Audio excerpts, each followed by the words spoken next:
well. How you doing? Turn that shit down. Good morning, everybody. Happy Friday. It's it's Easter this weekend. We have our normal little Easter soiree we do every year. At least I think so. I'm not sure what we're doing. But anyway, happy Friday. Looking forward to the weekend. Got some things going on. Tomorrow, because my wife's doing something special for my birthday because we couldn't do it during the week. And then we're celebrating Easter with family. So looking forward to that. Anyway, I just wanted to say the GOP in Tennessee, while I understand what they are doing, what the hell are they doing? Talk about crappy optics of a certain... Well, we'll get into it, and then there's a whole bunch of other stuff. So anyway, hope you're having a good morning. I am, even though I'm really super late. Let's start the show. Johnny, please play that intro.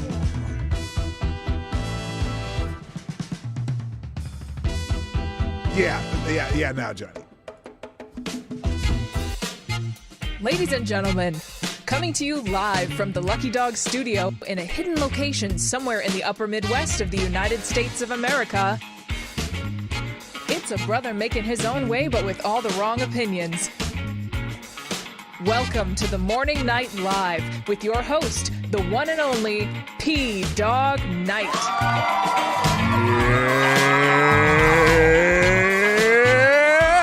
Say let's get ready to rumble, but that's Michael Buffer's thing. Anyway, hello everybody. Here comes my face. Good morning, everybody. Welcome to the Morning Night Live. I'm your host, Marty, also known as P-Dog Knight on the internet. Welcome back to the P-Dog Knight channel, where we talk about stupidity, bad optics, and all kinds of stuff like that. But we'll get into that soon enough. Hit the likes, share the stream right now. A couple of you already have. Thank you, Jimmy Das, Hotep, and Somnambul Nation. And let's see, somebody else, Banks, thank you, or at least you liked it. That's all right now. So look, hey, you know, something really weird. And I don't know if it's weird. It's just kind of a fact of life with my channel. Because I've been doing this, 4, 5, well, when did I start doing this? It's almost 7 years I've been on YouTube. Been doing this show for just over 4 years. And for some reason, I couldn't imagine why, my channel just does not grow. Now, I've done over 1,000 episodes of this show.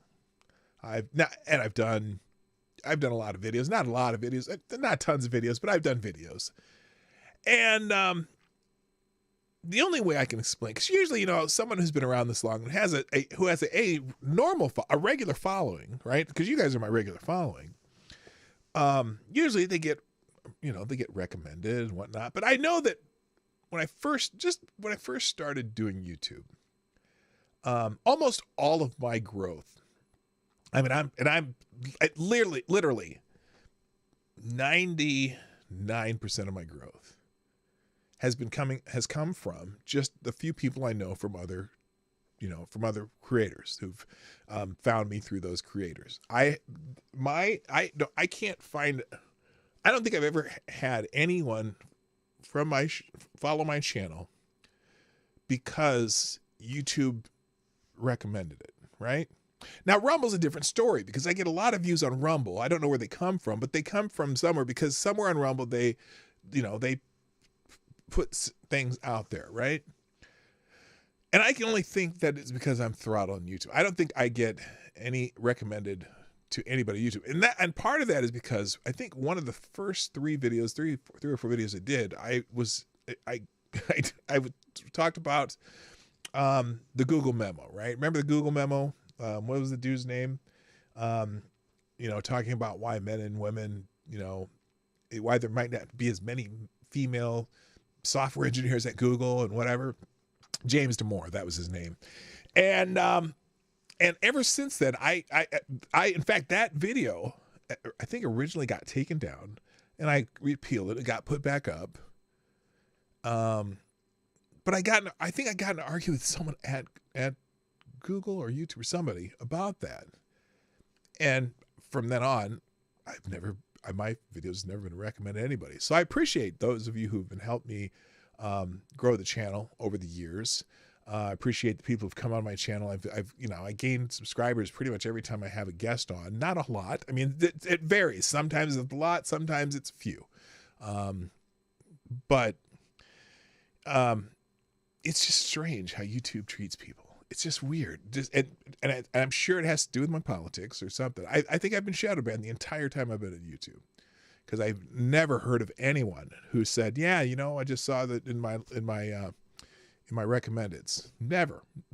At least, well, no, I shouldn't say that.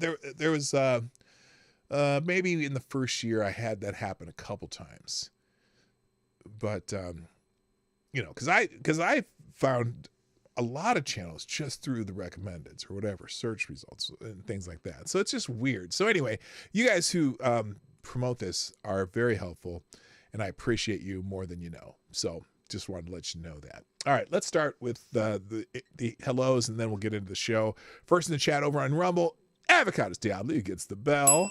Good morning, sir. And I remember this time. Also, good morning, Jimmy Das Hotep, Mike Savage, Blarg, and Chicago Mike. Nice to see you all over on the Rumble side. On the YouTube side, we got Avocados Diablo who gets the bell because he's here first. Hello. Good morning, Somnambul Nation. Gunfox 61. A fantastic YouTube administrator. Also, good morning, Mike Savage, Blarg, Jimmy Das Hotep. I'll give you one of these this time. Maybe. There it is. Hotep Nation people get that one. Good morning, Rotten Corpse. Simon Wolfwood. Seamus Dog. Seamus Derby, how you doing? Nice to have you back. Been a while, brother. Good morning, HP Lovecraft. Dr. Funkenstein's Ghost. That would be Tyler Alexander. JMK's in the house. Nice to see you. Also, good morning. I'm scrolling. Wait, where is everybody? Real Wade Nation, what's up? It's got the Real Wade Nation gaming clips up. LOL, this is a stunt. I don't see anyone talking about this at all. And I'm in this state. Are you you mean in Tennessee? Are you in Tennessee, Real Wade Nation? Just out of curiosity. Good morning, Renee Mayette. What's up? Nice to see you. JB's in the house. Special Can Acid. Spidey Man, what up? Jaeger Pony, my favorite Canadian. Chicago Mike, and is that everybody? Reaction Puerto Rico, you lovely island, is in the house, and that seems to be everybody on YouTube. Of course, although there's more numbers than that than the people I mentioned, but that's because you just haven't chatted yet. And here we go, and we have our first sponsor today. Thank you very much, Gunfox 61. You are the new Streamlabs Superstar sponsor of the day. Thank you, sir. Dropping a link.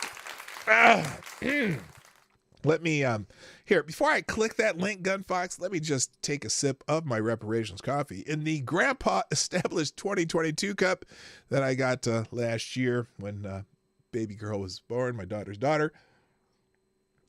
Let me just take a sip to calm my nerves before I click on whatever it is, fresh hell that Gunfox has sent me. Now, if you're not familiar with this, so the Streamlabs Superstar sponsor of the day is usually the people who, you can only get that if you're doing it through Streamlabs. I do that as an incentive, but also because it's easier to track because it only gives me the Streamlabs numbers. But also people who donate through Streamlabs, if you want to drop any articles that you definitely want to make me read, well, incentivizing it always helps, and Gunfox is the incentive king. So let's see. Why didn't that link open? Let's try that again. Okay, let's see what you sent me. Wait, hang on a second. Before I do that, I got to make sure you all can see it if I decide to use it, which I do. Well, okay, I don't have a choice now because he dropped a Hamilton, so I feel bad if I don't. Pennsylvania lawmaker introduces drag show ban bill. Okay, let's see what this is. Opening the publisher's website. So in Pennsylvania, They've introduced a drag show ban bill. Now, before I even read this, let's see, this is from ABC 27. So before I even read it, oh, well, hey, hang on a second. Is this, oh, here we go. Let's do this. Well, let's watch the ABC 27 initial report on this. Let's see if we can open this up. Let's try this. All right, let's do this. The ABC News. Here's the report that ABC News in somewhere in Pennsylvania has reported. Another state lawmaker plans to introduce a bill to ban drag shows on public property or in areas children can see them. Republican State Rep. Aaron Bernstein of Lawrence and Butler County says the legislation would classify drag shows as an adult-oriented business and is similar to a bill introduced earlier this year by State Senator Doug Mastriano, both referencing an incident at Hempfield School District in Lancaster County last year where drag queens attended an after-school event. A teacher was put on administrative leave after that event. Bernstein's bill comes days after a federal judge temporarily blocked similar legislation in Tennessee after a group claimed the ban violated the First Amendment. Okay, okay, so that's interesting. That's interesting. So let's read this story here. Pennsylvania Democrat or lawmaker plans to introduce drag show ban bill. That's what they said in the thing. On public property. The state lawmaker wants to make car registration cards. Stop it. And on public property or in areas that can be seen by minors. Now, and they're saying it's against. A judge blocked it. Okay, let's just read this. State Representative Aaron Bernstein said he plans to introduce the legislation in recognition of Child Abuse Prevention Month. That's interesting. That's good timing now. Bernstein says the bill would classify drag shows as an adult-oriented business with limits that would protect minors, such as the location and age of the intended audience. Now, good idea. If they're sexual in nature, I agree. Okay. Now, just having drag queens show up somewhere, they probably have some issues. But drag shows that are generally have sexually oriented stuff in them, kind of like you wouldn't invite strippers to your kid's school. I don't want people who are simulating female strippers in your school. So I can understand that. Parents have a right to know their children are not being exposed to sexually charged content in a public forum. Yeah, I agree. Said Bernstein, drag shows that appeal to minors on school property, libraries, and other public places should not be accepted in any functioning society. But legislation would ensure that this no longer occurs in the Commonwealth of Pennsylvania. The bill is similar to one introduced earlier this year by State Senator Doug Mastriano, who said it is disheartening that legislation like this is needed. Mastriano's bill has not been yet released to or assigned to a committee, according to his official office website. Mastriano and Bernstein both referenced drag performances at Hempfield School District in Lancaster County last year, where 4 drag queens attended an after-hours event for student members of the school's Gay Sexuality Alliance Club. Now, let me just say something. Because 4 drag queens attended an event is different than a drag show. Now, I don't understand the idea of having a school's Gay Sexuality Alliance. I don't think schools should have clubs that really are just based on who you have sex with. But that's just me. But it was an after-hours event. They attended. Did they do weird shit? There's a point. I mean, I don't think they should be there anyway. But I'm having a tough time with this. I think that drag shows are not for children. Let's put it that way. So, but there's a difference between attending an event and performing at an event. Whatever. The teacher was placed on administrative leave. Now, I'm wondering, was the teacher, and let's see, maybe they have a link. Let's see. The teacher was placed on administrative leave, so I'm assuming maybe that they did do something that was questionable, that maybe this shouldn't be a student activity I'm just saying, let's see. Mid-state teachers suspended after hosting a drag show. So they didn't just, it's funny how they call it. Now, in this article, where 4 drag queens attended an after-hours event for students. It's interesting how they sanitize this when their prior article says mid-state teachers suspended after hosting a drag show at a high school. Now, that's different than 4 drag queens attending an event. I mean, if 4 drag queens, dressed in drag attended a city council meeting, I wouldn't give a crap. I was going to say the S version of that, but I'll wait until a little bit deeper in the show. However, if you had a drag show, which is a completely different thing, at a city council meeting, I'd be like, who the hell decided on this and why?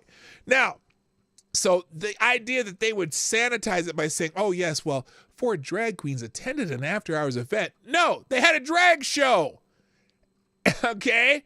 In the picture circulating on social media, the teacher is standing with what appears to be 4 drag queens in revealing clothes. Again, let me just bring this to your thoughts, to the idea. Let me give you a comparison. Let's see.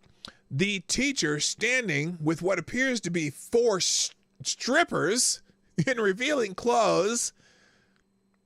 Oh, and one of whom appears to have their backside exposed. Yeah, well, that's different than this article. 4 drag queens attended an after-hours school event. That's a lot different. That's a completely different thing. Oh, did I already said the shit thing? Okay, well, this shit drives me nuts. Thank you, Somnable Nation. Holy crap. Well, then immediately the school district said they were notified of the, quote, performance. They put performance in scare quotes that happened during an after-school event for student members of the Gay Sexuality Alliance Club. Did you notify their parents that you're going to have this happen? Immediately following the notification, investigation into the incident began, said the school district in a statement. So now the school district administrator said in a statement they apologized to students, parents, and the community. We are appalled at what took place and in no way condone this type of activity in our schools. Neither the dress of the invited guests nor the performance was appropriate in our school setting. We are taking the incident seriously in an ongoing investigation. So yeah, if you invited strippers in school, do you think parents would be allowed to complain about it? I bet they would. This is amazing. So anyway, let's go back to this story that Gunfox so graciously has dropped on my front step. So Bernstein Bills comes days after a federal judge temporarily blocked Tennessee's first in the nation law, placing strict limits on drag shows just hours before it was set to go into effect, siding with a group that filed a lawsuit claiming the statute violates the First Amendment. No. No, it does not. Otherwise, you would have deja vu stripper story time at the library where strippers can come in dressed in scantily clothed reading to your kids. I don't know why anyone wants you to do with that, because stripping is a sexually charged event whether or not they take the clothes off. So I don't know why this would be in first. They're not saying that you can't have the right to do your drag show in your place of business that doesn't allow minors. That's not against the First Amendment.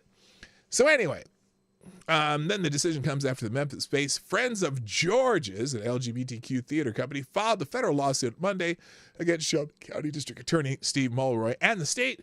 The word drag doesn't appear in the new law, which instead changed the definition of adult cabaret in Tennessee to mean adult-oriented performances that are harmful to minors. Well, that's kind of vague.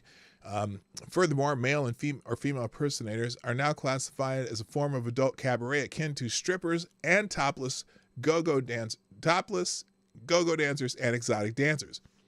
Yes, exactly. That's what most drag shows are. So I understand why they would be compared to that. Most drag shows, by nature, are sexual in nature. And you know what? I'm sorry. The Tennessee law banned adult cabaret performances from public property and anywhere minors might be present. Performers who break the law risk being charged with a misdemeanor or a felony for a repeat offense. So I could see it being a misdemeanor, fines, whatever. I don't know how you make it a felony. I suppose you could be a felony eventually. Anyway, so there you go. Check out 3 books, get a free lap dance. Yes, I get it. I'm sorry. You know what? In Minnesota, they love that kind of stuff. They're probably having. I say my kids are out of that age of school, whatever, long time, and I'm glad because I live in Minnesota where they try their best to be as California as they possibly can, and I would not be shocked if there was a drag queen story hour in a library near me. I would not be shocked at all. But I don't know. I don't know. It's my little enclave of Minnesota. It's fairly conservative. I suppose it's fairly conservative. I don't know if that shit would fly here. I know it would be in Minneapolis. They're having a God. What are they having? They're having this conference on addressing how they're going to hide trans kids from their parents. Basically, I guess that's what I'd call it. And whether or not they're gonna have drag shows in Minneapolis. So it's just, oh gosh, they just don't. It's just, sweeping anything goes. All right, and Gunfox, another Hamilton in the tip jar. Thank you, Gunfox61. What? Oh, you got some more fresh help for me. Let's see what this is. By the way, I do have the links to both those stories. They'll be in the links at the end of the show. Let's see. Okay, this is interesting. I'm not familiar with this. $350 million awarded to immigrants for food and shelter support by the Department of Homeland Security. Then there's a little disclosure at the beginning of this. The data and information presented in this article have been obtained from sources believed to be reliable. The information contained in this article is provided for informational purposes only and should not be relied upon as the sole basis for making decisions. Users of this information should carefully consider the sources and context of the data and exercise due diligence in utilizing the information. So, this young black woman named Jodian Marie wrote this article. She's a Newsbreak contributor. The Department of Homeland Security awards $350 million for humanitarian assistance through the Emergency Food and Shelter Program. The Department of Homeland Security has announced that it will issue a $350 million notice of funding opportunity to assist local communities in managing the costs of non-citizen arrivals. This is the first significant allocation of funding for humanitarian assistance under the omnibus funding approved in December. President Joe Biden's budget builds on that progress by making historic investments, they say, in underserved communities and combating racial disparities across the country, such as in health, education, and economic opportunity. This sounds like a press release, doesn't it? This doesn't sound like a news story. Hello, Nomad. Stop. Hammer time. The bipartisan year-end omnibus bill. Yes, some of the dumbass Republicans that went along with this just so they could go home for the holidays, which President Biden signed on December 29th, 2022, authorized the establishment of a new DHS grant program, the Shelter and Services Program, SSP, to assist these communities. Now, look, okay, let's see. The Emergency Food and Shelter Program will provide funding to local and non-governmental organizations that assist screened and vetted non-citizens provisionally released from the DHS custody pending the outcome of their immigration court proceedings, which will likely not show up to. The funding will be directly directed towards humanitarian portion of the emergency food and shelter program to help local communities better manage the cost of non-citizen arrivals in their communities. This program is part of a larger effort by the government to support communities that receive non-citizens who are in immigration enforcement proceedings. This is absolutely a press release somebody wrote, and she's just writing right off the press release. So here's my issue here. There are communities in the United States who are getting their butts kicked by the numbers of these illegal immigrants. See, notice how she never uses the word illegal immigrants, okay? Because that's just not nice.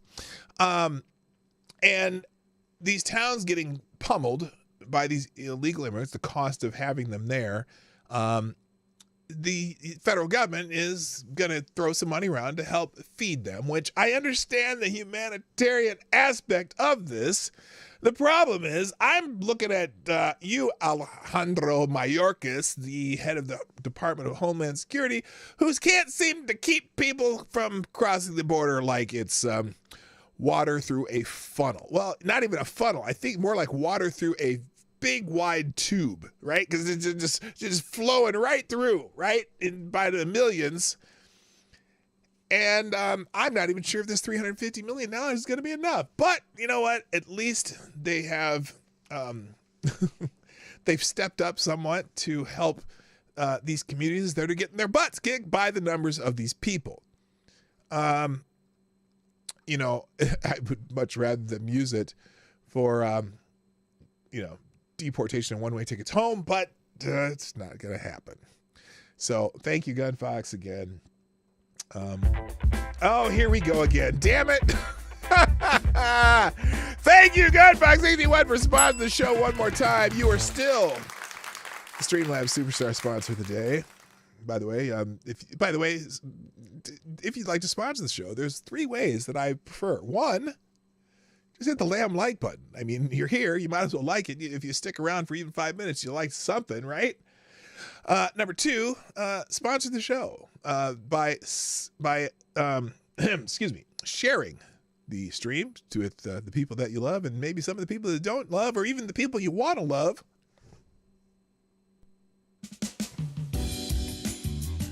Yeah, I just said that. Go ahead, baby.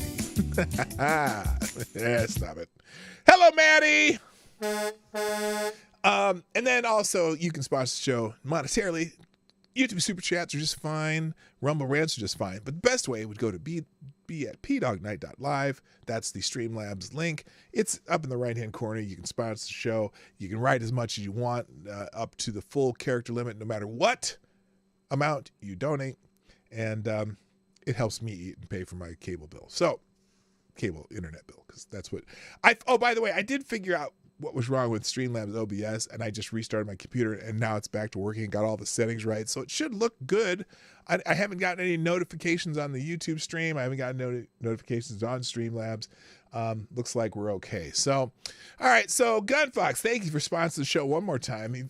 You've sent me a Washington Compost editorial, which I'm going to have to find an archive version of real quick here. Let's see what we got. Let's see if anyone's already archived this. Hopefully they have. Yes, they have. It was archived 3 days ago. Let's check out the Washington Post editorial that Gunfox is trying to kill me with. Okay. So, this is interesting. Opinion from the Washington Post, the entire editorial board. Our entire editorial board says veterans deserved support, but one benefit program deserves scrutiny. Okay, where are they going with this? Let's see. America must keep faith with its military veterans. We owe the greatest debt to those who risk their lives to keep us free. But the promises America has made to the women and men who have served in uniform are due for a review. See what they did there? A little propagandizing the women and men in uniform. See, they made the women first just because, I don't know, like there's the numbers of men and women in the military in the history of the United States is probably 1,000 to 1. I'm going to guess, right? Anyway, the budget for the Department of Veteran Affairs has grown to a dramatic pace since 9/11, from roughly $45 billion to more than $300 billion this year. That's a lot. That is pretty hefty. That's a hefty bill, I'm sure. Now, many factors contribute to this sharp rise in veteran spending: the aging of post 9/11 veterans, numerous enhancements made by Congress to existing benefit programs, and a more muscular outreach by the department to alert veterans about the care and benefits they on offer. In addition, the veterans of Iraq, Afghanistan, and other post 9/11 conflicts have higher disability rates compared with all veterans. The result of improved battlefield medicine and broader understanding of an array of service-connected injuries and disabilities. What? The result of improved why would higher disability rates be a result of improved battlefield medicine? I'm not sure what that means. And a broader understanding of the array of service-connected injuries and disabilities. So they're better to detect service connected injuries and disabilities. Okay. Now, if we owe every wait a minute. This is an interesting phrase. If we owe our veterans every support, we also owe them a measure of financial responsibility. Today, we offer suggestions about how to carefully prune the department's kudzu-like spending growth.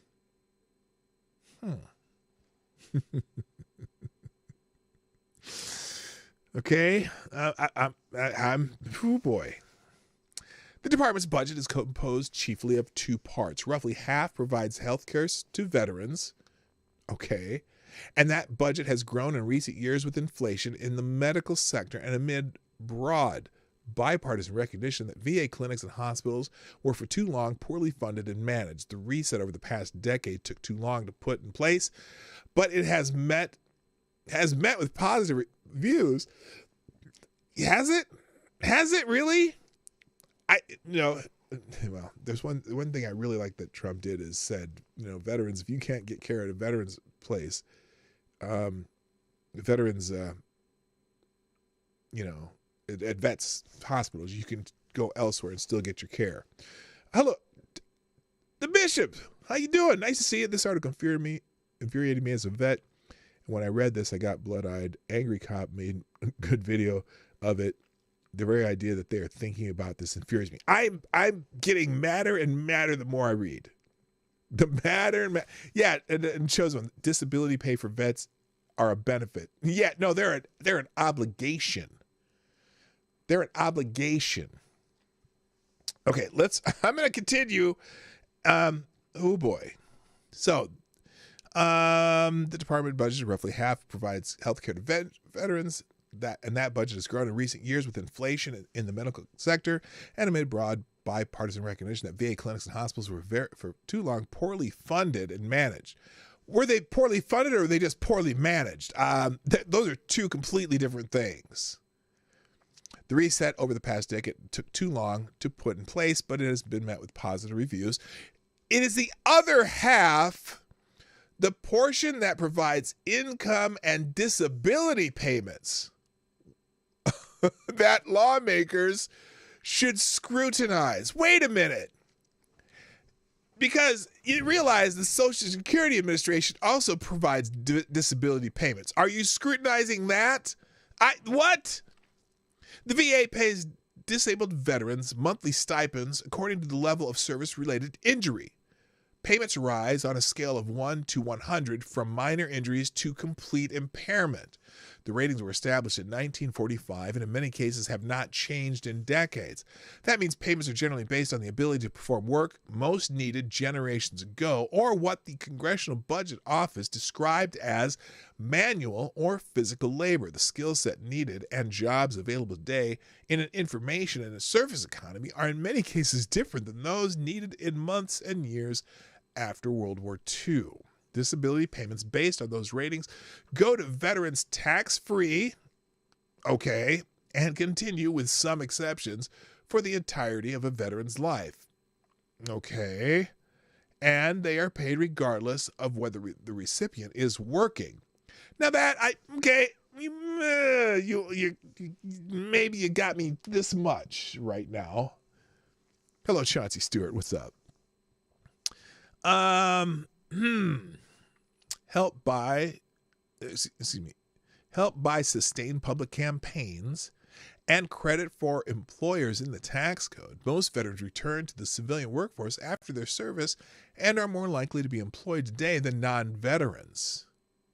Most veterans return to the civilian workforce after their service and are more likely to be employed today than non-veterans. Disabled veterans return to the workforce at nearly the same rate as veterans without disabilities. By contrast, Social Security disability payments go only to those who cannot work. Oh, that's completely false. That's not true. That is not true at all. Over the next 8 years, disability payments to veterans and their survivors are expected to rise by nearly half, from 130 billion to 192 billion a year. I'm pretty sure there's a lot of other places you can cut $192 billion out of a $7 trillion U.S. annual budget, or whatever, $4 trillion. I'm sorry, $4 trillion U.S. budget. At the same time, the number of veterans receiving disability payments is expected to rise more modestly from 5.7 million to 6.3 million. Like, the number of veterans is going to rise, or slightly more than 10% over the same period. Though the Department of Veteran Affairs revises its disability ratings from time to time, Congress should consider a broader modernization of the disability rating system, and lawmakers should consider means testing disability benefits for veterans who are high earners. Wow, because you know what? How about so you are against means testing for Social Security benefits for wealthy seniors, or even seniors who have income, right? But the veterans who disability, you want to means test the disability for veterans. That's interesting. This is the Washington Post. I mean, look, if you're going to do means testing for everything, again, you're this close. So if there's a veteran who lost a limb but is making $1 million a year as a software tech guy, maybe, but still, that guy still doesn't have a leg. But you won't do that same means testing for maybe someone who's a senior, 75, who's making $800,000 a year, in dividends over years of investing, or make up your mind, Washington Post, because if anyone would ever even suggest means testing seniors, oh boy, would you get just raked over the coals. The Congressional Budget Office estimates that limiting payments for veterans who earn more than $170,000 a year would save $253 billion. Now, how over the next decade? See, that's interesting. Over the next decade, so $25 billion a year. That's an interesting thought. I'm not sure about that. Congress could alternatively tax the benefits, or some portion of them. Yes, they would love it. Yes, taxing those benefits. There you go. That's always your solution. Or some portion of them, particularly for new recipients with high incomes. Now, I'm kind of surprised that they do have. Are the payments the same for veterans who earn over $170,000 a year? That's interesting to me. I can see that, but I don't. It's funny though. They would shriek to high hell if you mention that for Social Security benefits. Oh no, because remember, the Social Security is not a a retirement plan. It's not like you're putting money in and you're supposed to get that money back. The Social Security system was never built that way. The Social Security system is current people working pay for the retirement benefits of people who are retired. It's always been that way. It's always been, I mean, it's kind of, literally, I always joke and I call it the American Ponzi scheme. But that's exactly what it is, because now there's not as many workers per elderly person. So it's basically we're putting in and you may never get it back because it's paying the people who are already there, right? Who are already retired. You're not paying for your benefits in the future. You're paying for benefits for people who are retired now. So, whatever. Anyway, none of these steps would be politically easy. Proposing and voting for new benefits for veterans has long been one of the few policy areas that both Democrats and Republicans support. We also know that the array of benefits offered by the VA plays an important role in it. Let me just make another argument too. Let me make it a whole nother argument too. So, it's like, okay, so because the argument they'll make with Social Security, why would you take these benefits, lower these benefits for the retired people because they've been paying into Social Security their entire life. You don't think these veterans made a sacrifice in their life to become a member of the United States, military forces, whatever? They sacrificed their life and in many cases limbs for this country. It's you could make the same damn argument. So it's interesting that they're talking about this. We also know that the array of benefits offered by the VA plays an important role in attracting and retaining an all-volunteer force, especially in the era of low unemployment and rising wages in the civilian sector. But the moral responsibility Americans have for those who fought for the country is of diminished value if it does not align with the fiscal responsibility Americans have to keep their financial house safe and sound. Since when the hell do you care about America's financial house being safe and sound? You lunatics throw money at everything. And I'm not just the Democrats, all you assholes in American politics. You throw money at things that are really stupid that maybe it's not the public sector's job to throw money at. But I think Americans' veterans, it's hard to say that you shouldn't, take care of the ones who need taken care of. Now, I understand that, if veterans, making over $170,000 a year, I have no problem means testing it if you means test everything, every public benefit. Okay? So I'm just saying. Thank you, Gunfox, for those articles. I just think. All right, let me get into the topic of the day, and this is some stupidity going on in Tennessee. Now, as you know, in Tennessee, there was an insurrection by the definition that the Democrats have been pushing ever since January 6, 2021.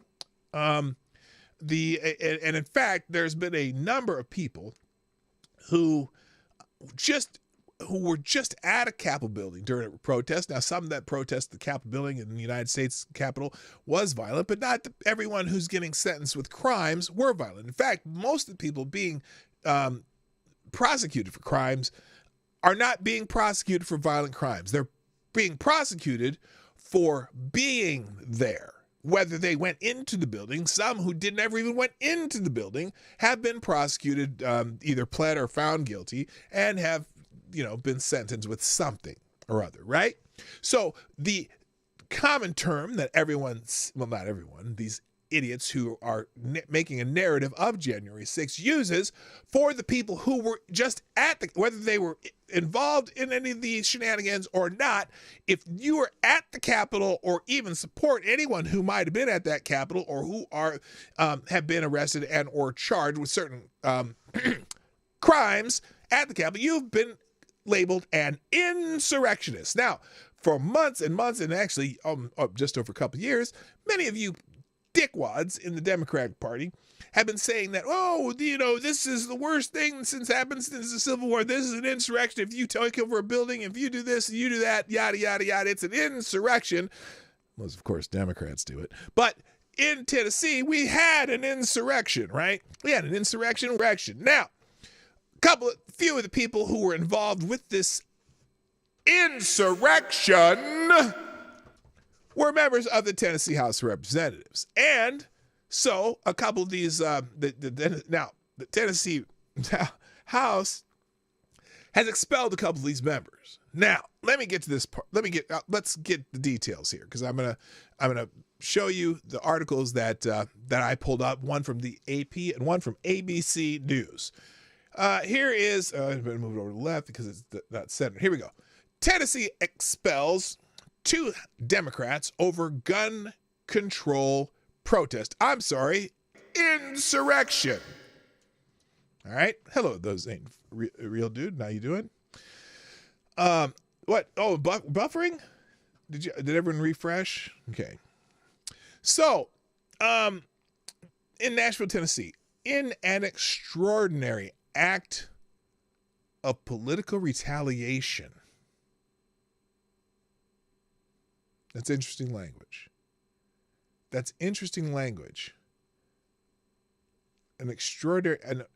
Republicans on Thursday expelled 2 Democratic lawmakers from the state legislature for their role in a protest calling for more gun control in the aftermath of a deadly school shooting in Nashville.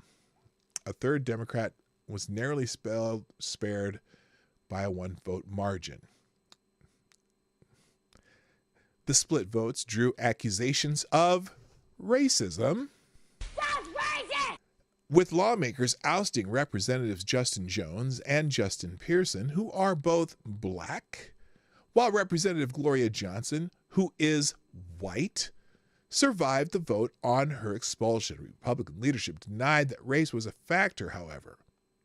Well, you've written this article to make it racism. And look, I'm not even saying it is or isn't. I'm not giving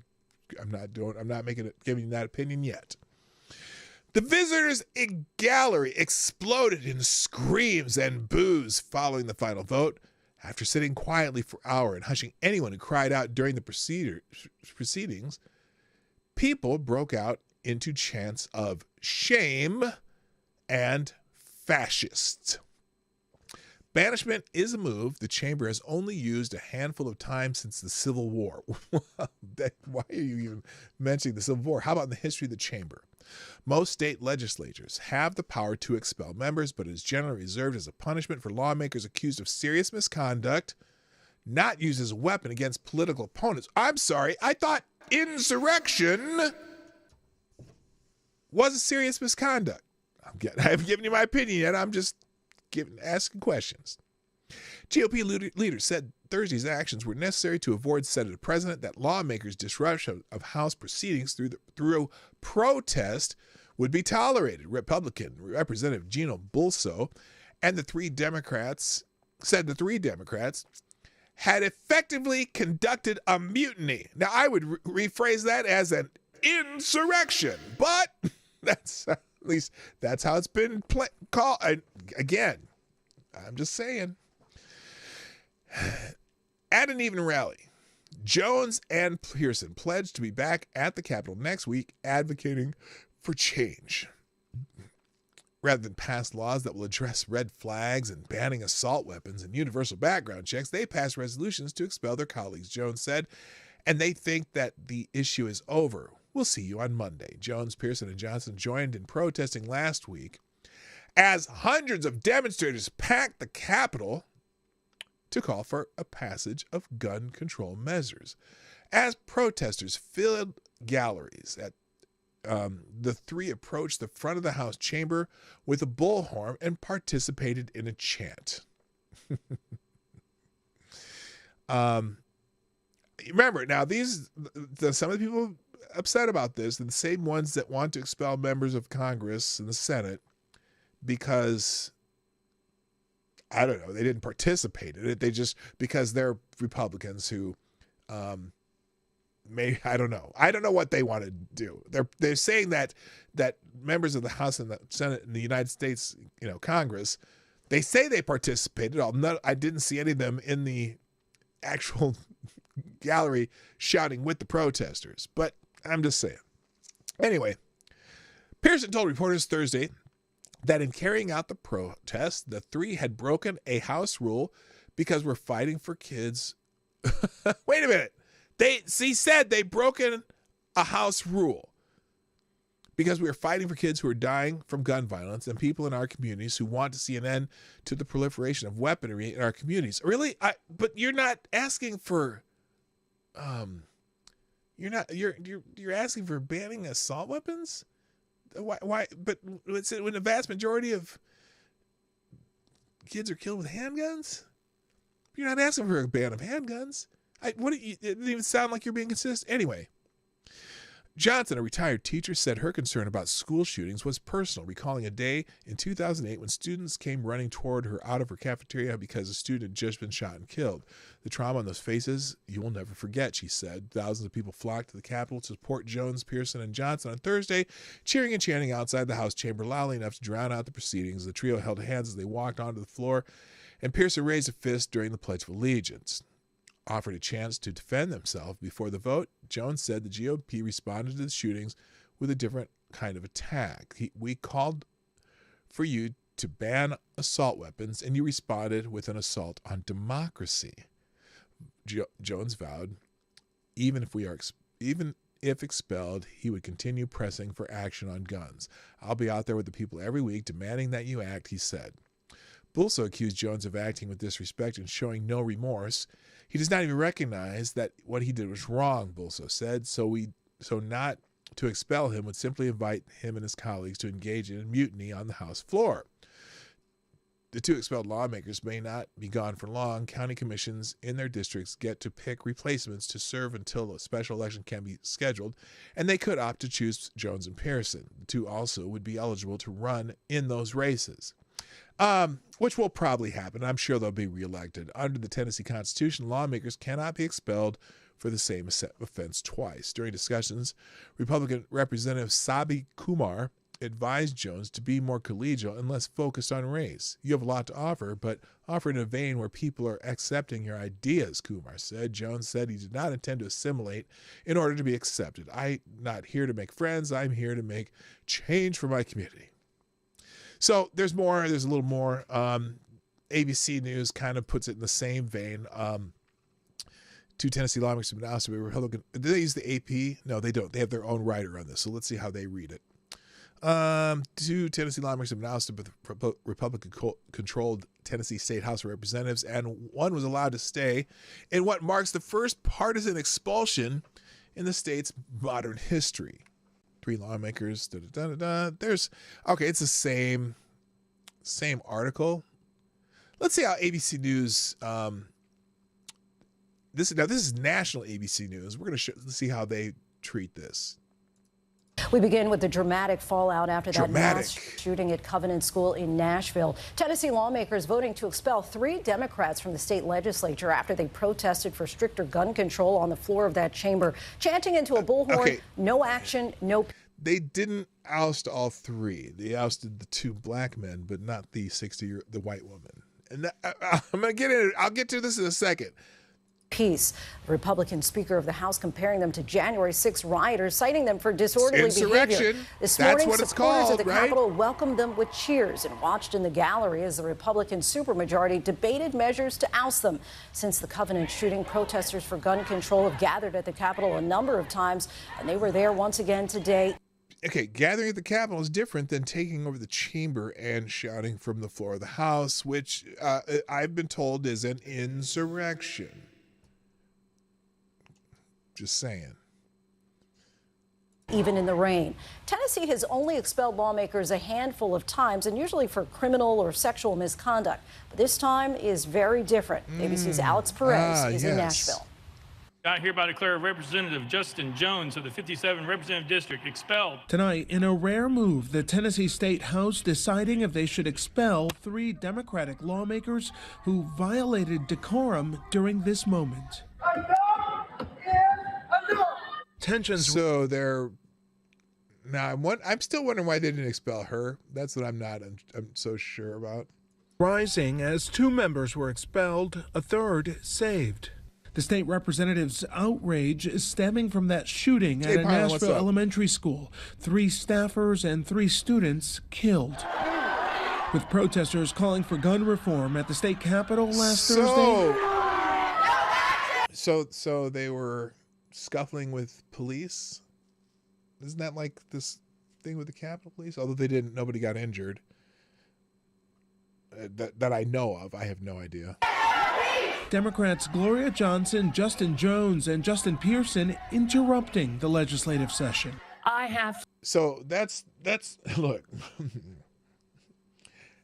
I'll give you an opinion in a minute. Let's just get through this. To raise the voice of the people in my district, and I did what I felt those folks wanted me to do. Speaker of the House Cameron Sexton on a radio show accusing them of trying to incite an insurrection. What? There it is! Insurrection! They did today was equivalent, at least equivalent, maybe worse, depending on how you look at it, of doing an insurrection in the Capitol. Pearson knocking down that claim. The thousands of children and adults. So the last word is always going to go first and last word. Insurrectionist. My colleagues' walk to the House floor was in a peaceful and civil manner, and it was not an insurrection. But you stopped the state official business, and you participated in stopping the business of the House. I can understand why you could define it as an insurrection. Okay?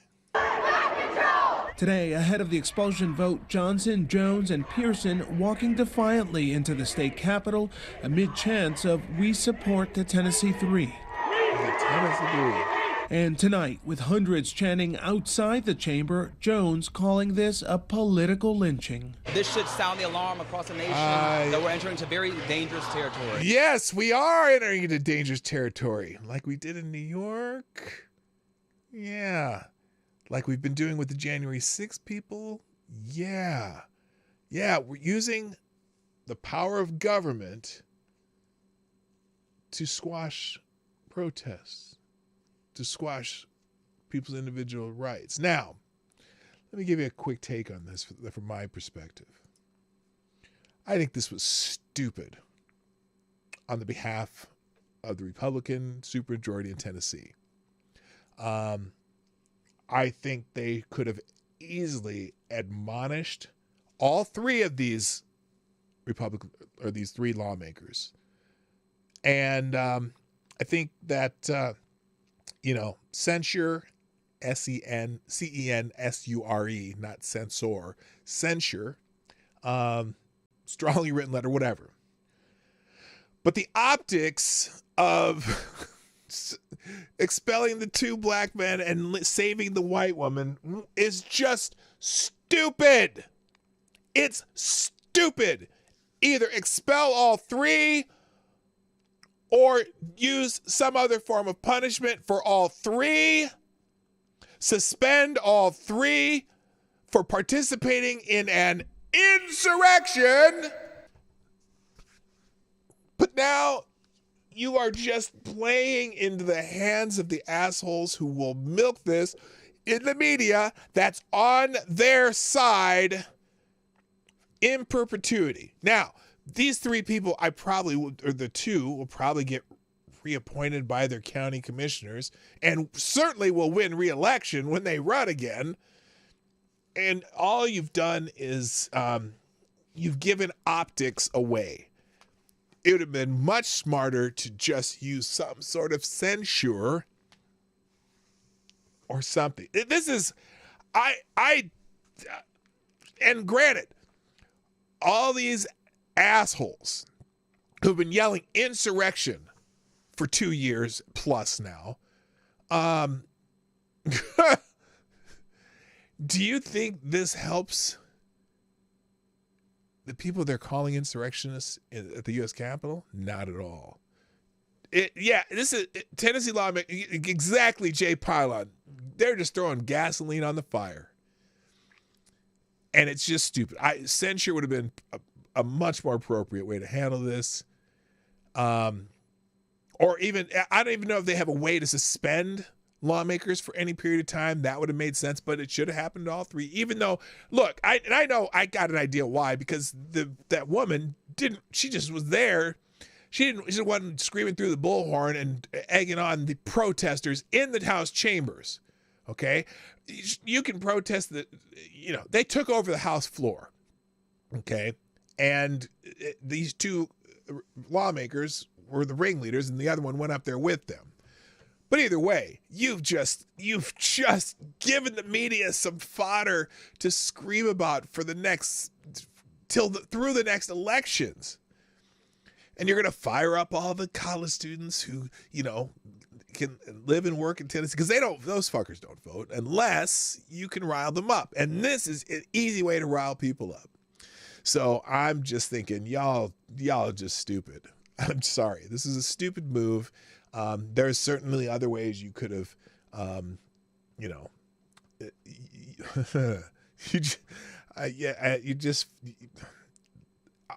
doing shit like this don't work. And all you're doing is encouraging retaliation in other states where they certainly will do it.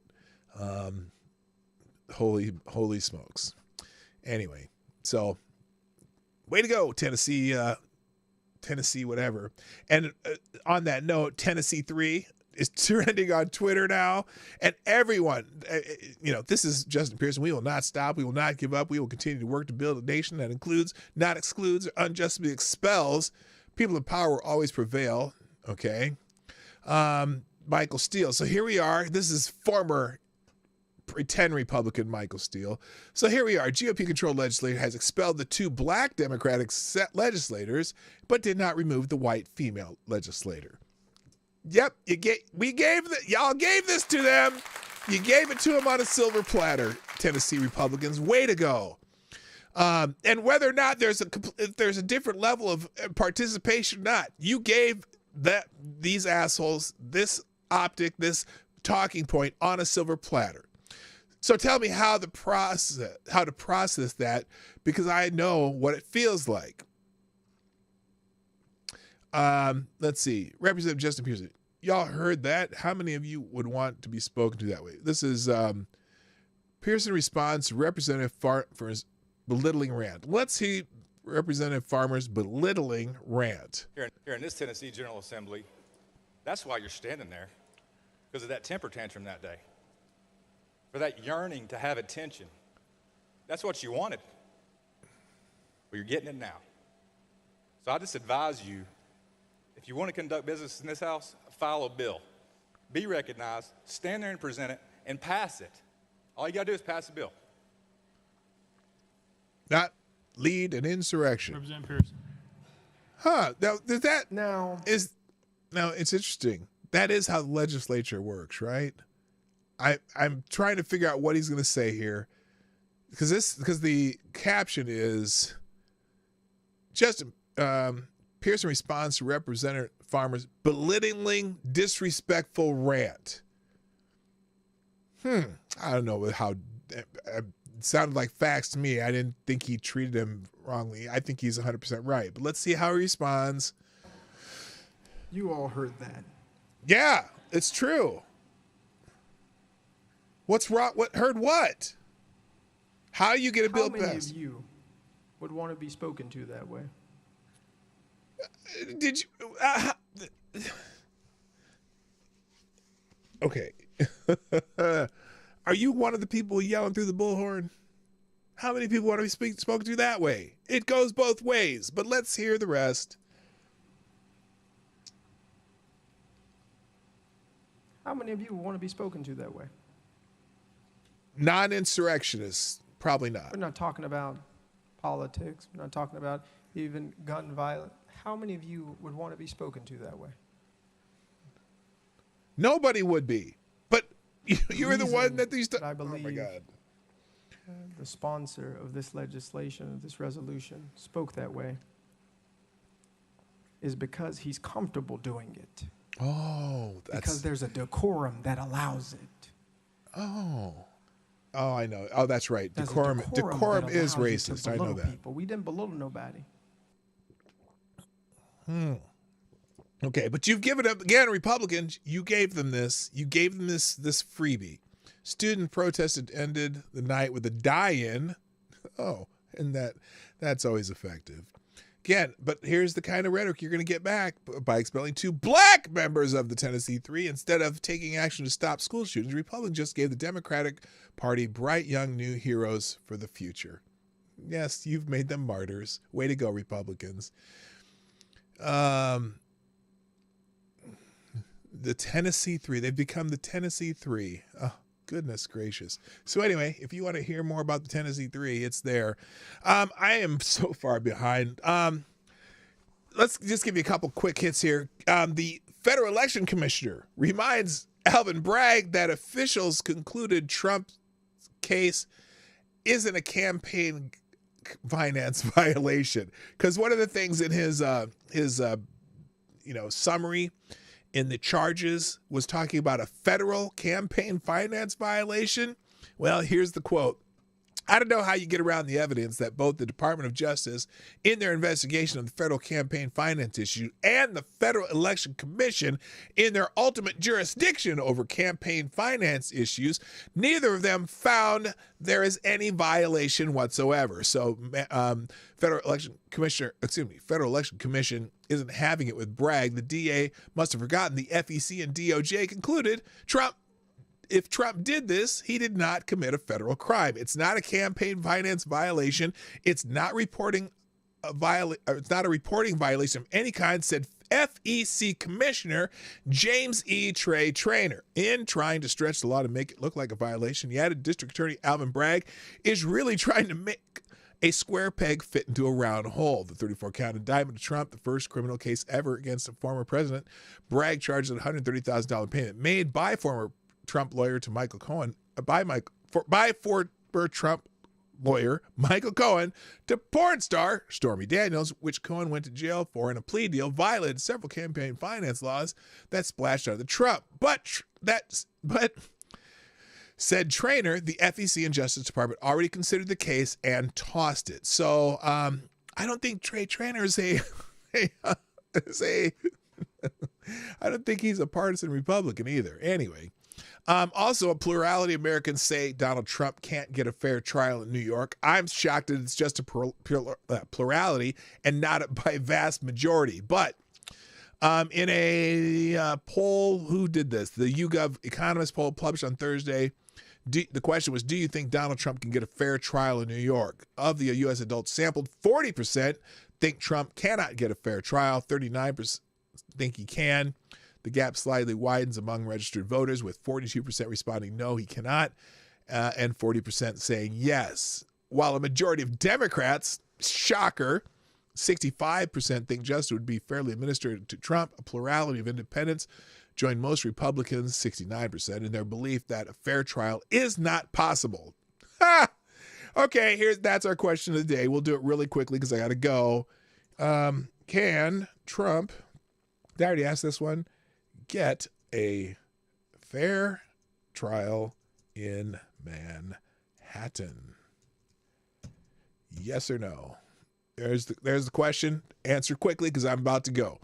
In other news, the DA Bragg, on top of that, DA Bragg's website says our office is a safe place for undocumented immigrants. So it's not a safe place for Republican politicians, but it is a safe place for undocumented immigrants. Manhattan District Attorney Alvin Bragg has a section of his official website called Victim Resources, and it carries a subhead that is entitled Frauds Targeting Immigrants. Now, that page on Bragg's website states, we protect undocumented New Yorkers. Isn't that a oxymoron? If they're undocumented, they're not New Yorkers, are they? Our office is a safe place for undocumented immigrants to report crime. Oh, it's to report crime. Okay. How about if someone reports a crime of them being in the country illegally? I don't think that's okay. Never mind. You know where I'm going with that. Also, Alvin Bragg might be in serious trouble following the Trump indictment. He might fancy himself a hero to the radical left for indicting Trump, but his desperate efforts, which included charging Trump 34 times for the same alleged crime, may have serious consequences for him. A source familiar with the matter told Fox News Digital that the House Judiciary Committee is contemplating summoning Manhattan District Attorney Alvin Bragg and 2 prosecutors to quit his team last year to testify before Congress. This is not going to hurt Alvin Bragg. Yes, they might haul him before Congress, but the idea that it's puts him in serious trouble, I don't think so. Let's see. Wednesday night, the same source told Fox News the House Judiciary Committee has seriously considered issuing subpoenas for Bragg and the 2 prosecutors who resigned from his team last year, Mark Pomerantz and Kerry Dunn, who worked under Bragg's predecessor, Cyrus Vance, to appear before the panel and give testimony. So, there's other people saying if the judge does the job right here, the case should be dismissed, and actually should be dismissed quickly. Former U.S. Attorney Andrew McCarthy told Fox News. Okay, he's a partisan though. Look, yeah, he might have to testify before Congress. I can't imagine what exactly the House of Representative Committee is going to do. What can they do to harm Alvin Bragg? This is interesting. Interesting headline, but I am not buying it. Moving on. In Fulton, Georgia's Fulton County District Attorney Fani Willis is shrugging off former President Donald Trump's accusation. The prosecutor is investigating Trump in connection to the 2020 election told local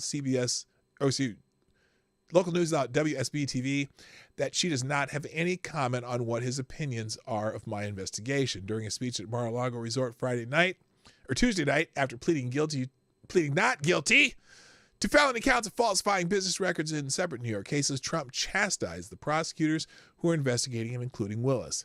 In the wings, they have a long racist Democrat district attorney in Atlanta. Yes, Atlanta, that lovely city, who is doing everything in her power to indict me over an absolutely perfect phone call. Anyway. What is this? This is Daily Wire. Why is Daily Wire saying Willis, who is black, said the comment does not concern me at all? Why did they say that? Why? This has nothing in this article has to do with anyone's race, but they said Willis, who is black, said the comment does not concern me at all. This sounds like a Jesse Smollett story. Jesse Smollett, who is black and gay. What? It's ridiculous in nature, but I sort his right to be protected by the First Amendment to say what he likes. So at least she says he has the First Amendment right to say that is shit, and she's going to investigate, which, again, I see it as another witch hunt, but whatever. All right. Even Mitt Romney condemns Trump indictment, although Mitch McConnell stays silent. There's a great article in Federalist on that. Apparently, there's also another possible, they thwarted another potential school pew-pew event. Transgender suspect with Communist Manifesto arrested for planning pew-pew at schools, churches, according to police. Law enforcement officials in Colorado have arrested a T individual with Communist Manifesto for allegedly planning a mass pew-pew at schools and churches in the area. News of the arrest was made public on Thursday afternoon, but the arrest happened on March 31st, just a few days after a T terrorist massacred 6 people, including 3 children. The individual, who the Daily Wire is not naming due to a company policy about not giving notoriety to mass pew-pewers and those who allegedly aspire to commit such atrocities, is a biological male who goes by a different female name and uses she/her pronouns. So, violence by women is on the rise. The 19-year-old was charged with criminal attempt to commit murder in the first degree, criminal mischief, menacing, and interference with staff, faculty, or students at educational institutions. So, is this going to start a range of copycat events? I'm getting a little concerned. So, and then there's an article in PJ Media about the trans activists attempting 4 insurrection last week. See, they've taken over house places. Here's in Texas Capitol. They did it. This was in, again, those are activists in the Texas Capitol. They took over there. They did it in Kentucky. I think this one was in, is this Kansas? What state is this in? Kelsey, this was a peaceful protest. I was there. No one getting arrested. These students were at the Capitol. Oh, this is in Texas. And I know there's one in Kansas too, I believe. So anyway, the tea insurrections are happening everywhere. Not to be confused with the tea erections. Sorry, I had to make the joke. And then there's another case in Tennessee where troopers were blocking protesters. Couple got mildly pushy, not necessarily violent, but it's Democrat standards insurrection. Let's see. Lutheran pastor likens Nashville shooter who killed 6 Christians to Jesus. Okay, I'm gonna come back because that's the finisher today. Oh, the ProPublica put out this article on Clarence Thomas talking about how he vacations with one of his rich friends, but they did everything they could to make it sound like he was taking money from some rich whatever. ProPublica often practice what you might call Potemkin journalism, dressing up non-stories with neutral-sounding reporting verbiage and lots of graphs and pictures that seem important at first glance but actually tell us very little. One of the examples of the practice can be found in today's smearing of Clarence Thomas, a hobby horse of leftists since 1991. In it, we learned that Supreme Court Justice has a super rich friend, and that super rich friend, GOP donor Harlan Crow, invites Thomas on luxury vacations from time to time at his private resort and sprawling ranch and all-male retreat and on his super yacht.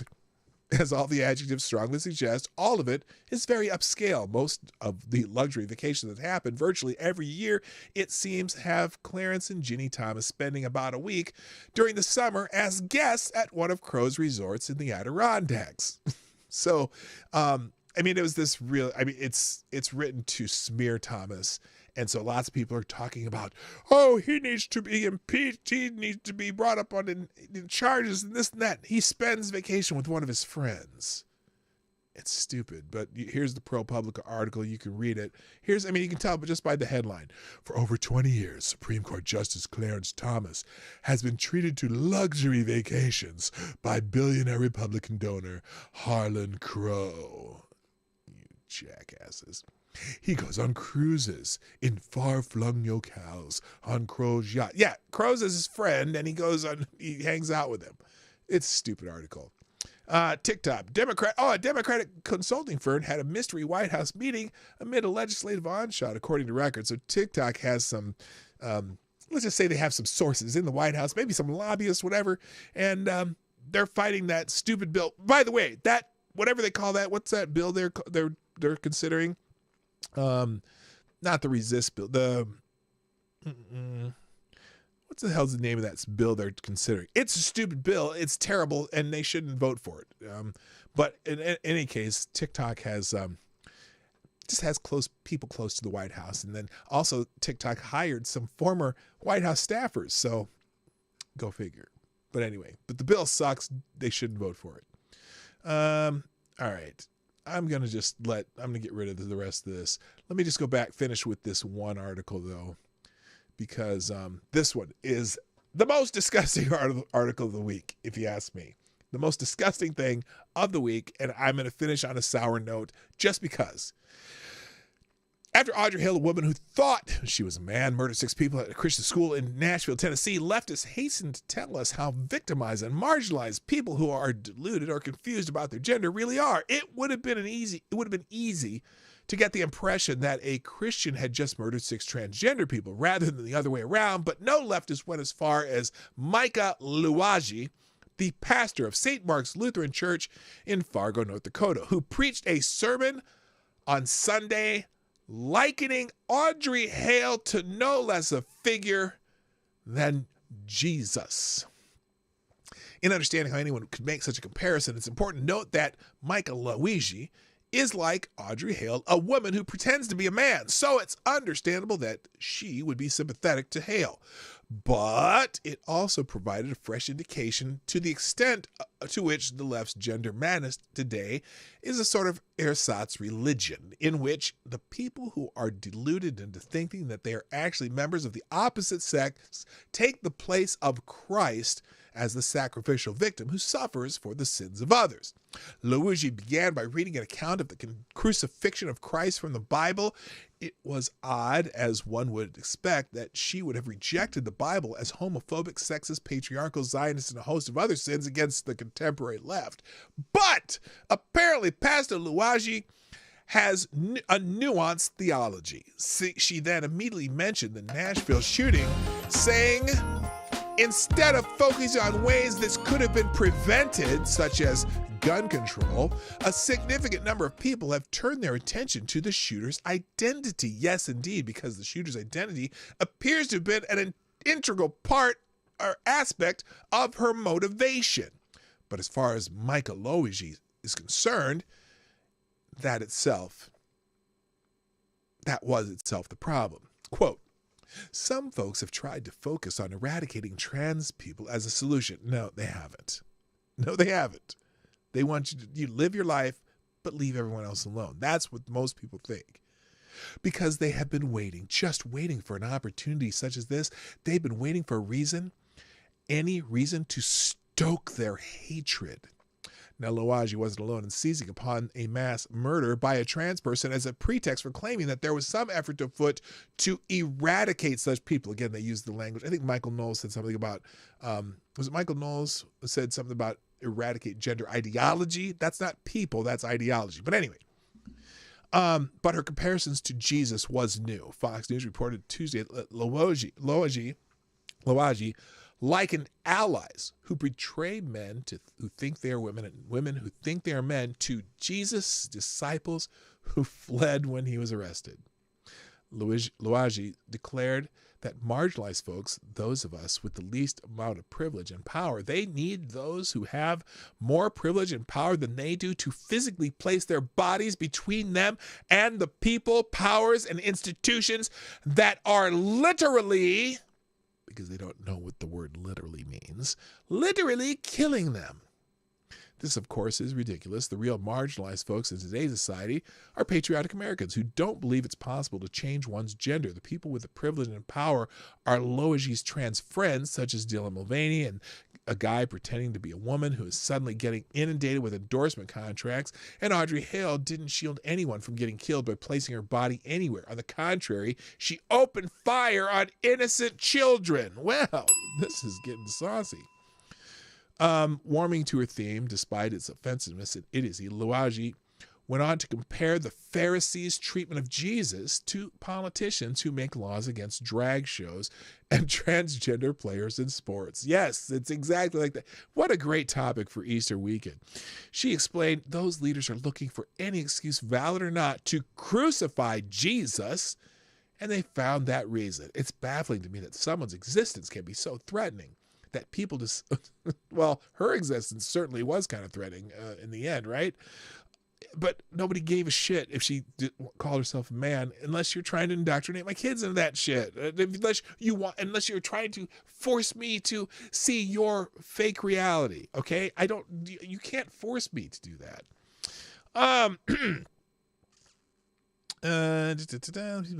That people find so threatening it's baffling to me that someone's existence can be so threatening that people decide they need to be controlled, that they need laws made against them, and even worse, that the people they find so threatening should die.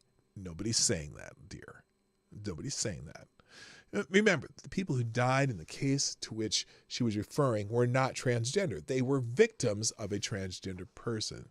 She continues, Jesus did not die so violence could be perpetuated in God's name. Wait a minute, you're comparing this asshole who shot a bunch of people to Jesus, but you're saying that Jesus didn't die so violence could be perpetrated in God's name. Jesus did not die for access to guns? That's really weird. She said nothing about how easier access to guns might have prevented Hale's massacre altogether, as some might have been on hand who was armed that could have stopped her as soon as she opened fire. Oddly enough, no one at St. Mark's Lutheran Church in Fargo stood up and decried Louagi's sermon as a monstrous example of victim blaming, but it's supposed to be a Christian church. Will Michael Louagi, with her hollowed out Christianity, be fired now? Oh no, not a chance. After all, the place must be pretty woke to begin with. They hired her in the first place. The worst aspect of all this is that they likely didn't see anything wrong with her sermon at all. Yeah, that's probably right. And on that note, we have, there's a church right down the street from me that is just emblazoned with rainbow, trans flags, the inclusive trans and this and that church. Basically, it's a Lutheran church. Every day I drive by it, I'm like, oh, wow, you really make the trans people more important than anything. And look, trans people want to worship God. More power to them. I think they should. But it's just weird that, I suppose, because where else should sinners go for redemption? Oh shit! I'll probably get in trouble for that, won't I? But but I don't understand. I understand being welcoming to sinners. That's exactly what the church should be. What I don't understand is promoting and I'm not using deviancy as a term as that people are bad people, although I'm talking about deviant from the normal, deviancy from the norm. I don't see that you would turn them away from churches, but to make that like this church right down the street from me, it seems to be the reason for their existence. And but I'm guessing that they don't see any of what people do as wrong. I don't know. It's weird. It's just weird. And I got to stop. Thanks Jimmy Hotep for sponsoring the show. Appreciate it. Who said the Restrict Act is the Digital Patriot Act, but worse. Call those representatives and tell them it is a violation of numerous rights, including your own Fourth Amendment, FTG, and by BTC. Yeah, it's the Restrict Act, and that shit needs to be thrown in the bin, as they would say across the pond. And on that note, I gotta go. Thanks everybody for joining me today on the Morning Night Live. I'll be dropping all the links to everything that I have on my screen over here into the description as the outro is playing. I'll notify you when that's ready. Please enjoy your weekend. Like, if you haven't done already, share the stream and sponsor the show 24 hours a day, 24/7 at pdognight.live. I'll read your messages whenever I get to the next show or during the show. So thanks everybody. Gotta go. My name's P Dog Knight and I am out of here. Bye-bye. Have a great weekend.